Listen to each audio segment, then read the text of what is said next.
Hello, and welcome to Rocket Fuel, your daily update of everything that's happening in the Rocket Pool community. My name is Wack. Today is March 12th, and today's episode is going to cover a summary of the latest community call.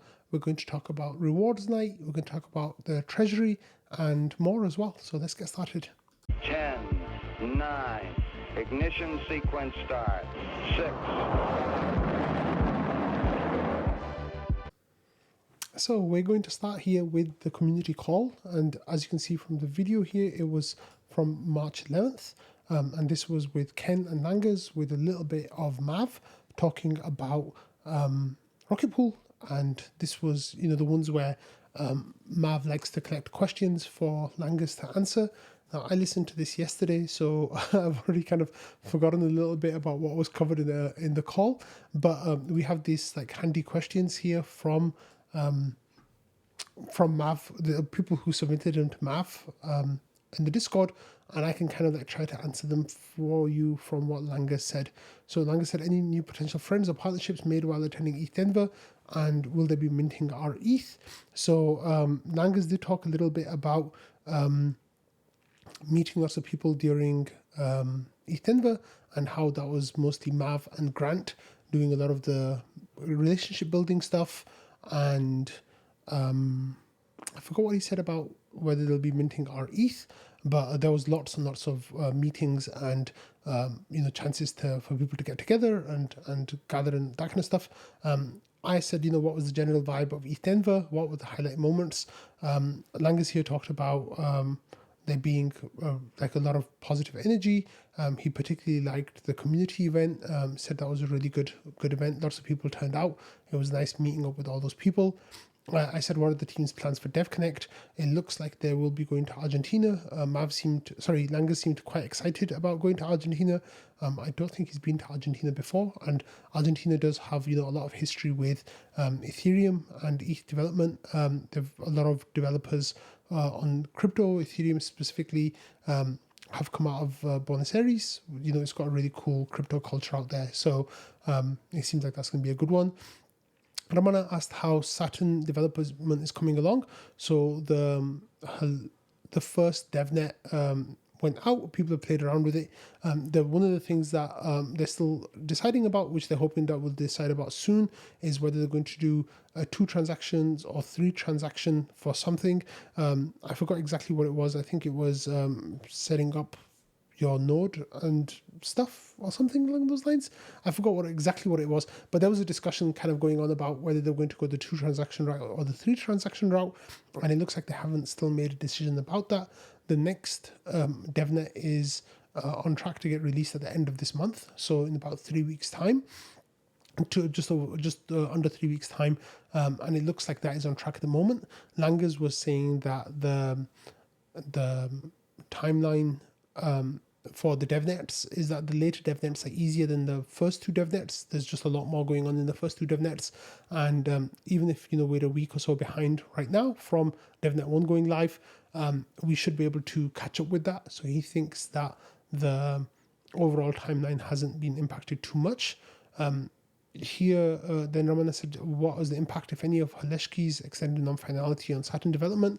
I forgot what Langas had to say about this, but I think, with Haleshki finalizing again, and, the exit queue stuff working through, hopefully it should be okay soon.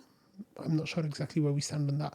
And then Ramana said, does the team have any thoughts on what to do when big treasuries like Arbitrum don't put any of their stake with Rocket Pool? So I don't think he commented specifically on what to do about that, but he did comment on, losing out on the Arbitrum grant, even though people from the team and the community and Alpha Growth all kind of worked together on that. They felt like they had a solid application, but we didn't win. And then they said that, they're waiting to hear about why we didn't win. And they know that there's been some controversy from the Arbitrum community about who was selected as the winners of the recipient of that grant. But what they really want to do is put the lessons learned and use it for the next one. This was the first one. I think Langas said this. He said that this was the first one that they've kind of worked on together, and it's a good learning opportunity. And hopefully, going forward, it'll get easier to do these kind of things, which is kind of cool. I said, what kind of things do you think Rocket Pool will be able to do?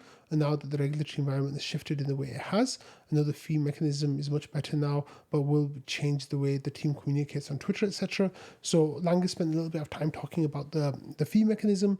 He was kind of explained the buy and burn options, the giving more to voters, or the buying liquidity, and talking about how, according to the lawyers, it's all good now. From the SEC, they're saying that it's fine, and just talking a little bit about like how the regulatory environment has shifted in the US. When it came to what stuff can change for the team, especially regarding Twitter, he said that the team has deliberately been conservative with how they do things on Twitter.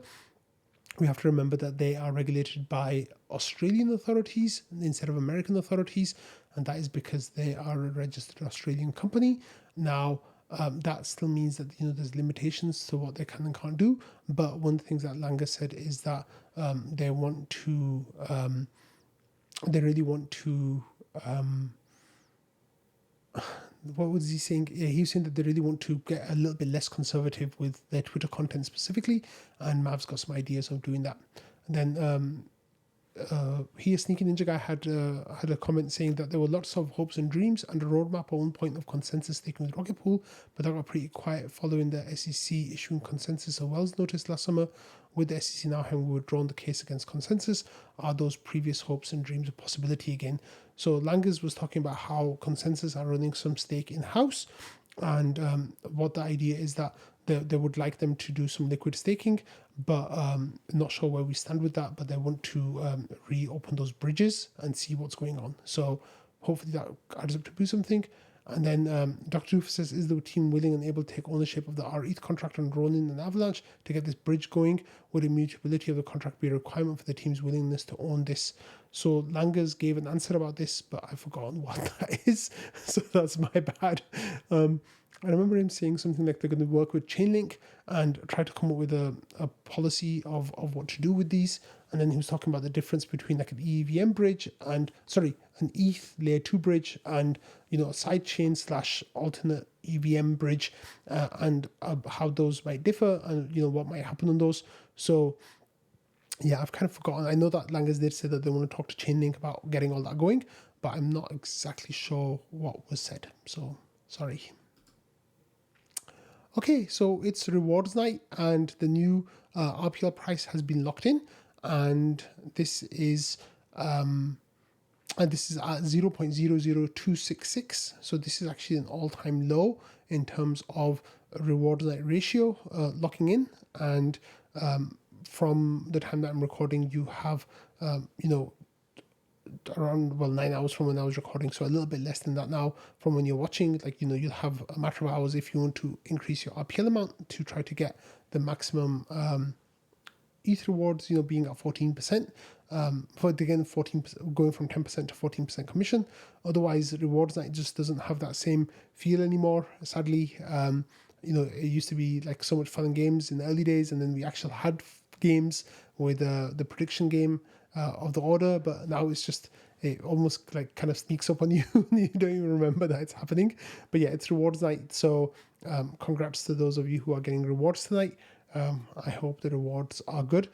From what I understand, the rewards for the smoothing pool are actually pretty cool. It's one of the biggest months in actually quite a long time.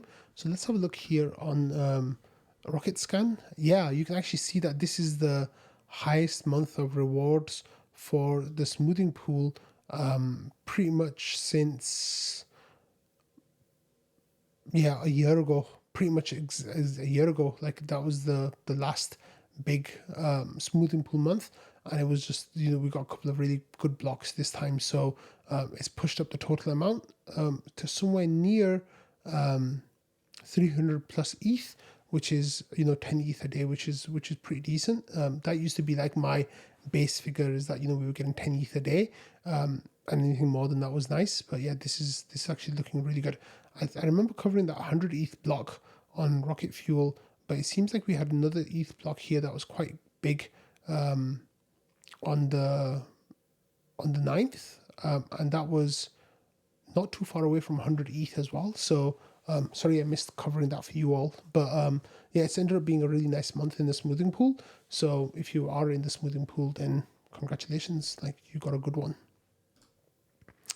Okay, next we have this update from Vaca, which is about the latest Treasury report. So this covers the period from February 13th to March 13th, which is tomorrow. So Vaca says, well, which is today, like the end of the rewards period. So it says if you need an intro on how it works, you can check this link. It says this period that pDAO received 6,640 RPL from inflation. Its balance is now 66,420 RPL. So this is for the pDAO treasury. The IMC were paid 11,255 RPL. GMC were paid 4,614 RPL respectively. Then Vaca says there's several relevant discussions going on about the pDAO treasury and this committee's budget split. So there's votes going on to change the split and lowering the pDAO share. So that's going to impact the treasury going forwards. And then there's active discussions about increasing the GMC share of the funds, lowering the treasury share, and possibly increasing IMC share too. So that's the link to the sentiment poll that I covered in yesterday's episode. But otherwise, this is all really good. So thank you, Vaca, for covering that. That's awesome stuff that you do. And finally, this is some other news. It's a quick episode today. We have the Cyfrin, who are an on-chain education platform. They do a lot of cool stuff. They actually are in the process of putting out a video about our ETH, which is going to be awesome. Like the GMC's been working with them on that. So here, Patrick, who's the founder of Cyfrin, is having a 3-hour webinar to teach the best practices of dealing with safe multisigs. So the Cyfrin live webinar, they're saying join Patrick for a 3-hour session to learn how to verify call data of your multisig transactions, best practices to keep your wallet safe, and more. So that's taking place this Saturday. It's happening in the Cyfrin Discord, so you can actually go and register and do that if you are so interested. On that note, I'm going to be ending today's episode. So thank you all for watching, listening, and being part of the Rocket Fuel community. I hope you all have a lovely day ahead, and I'll see you all tomorrow. Bye.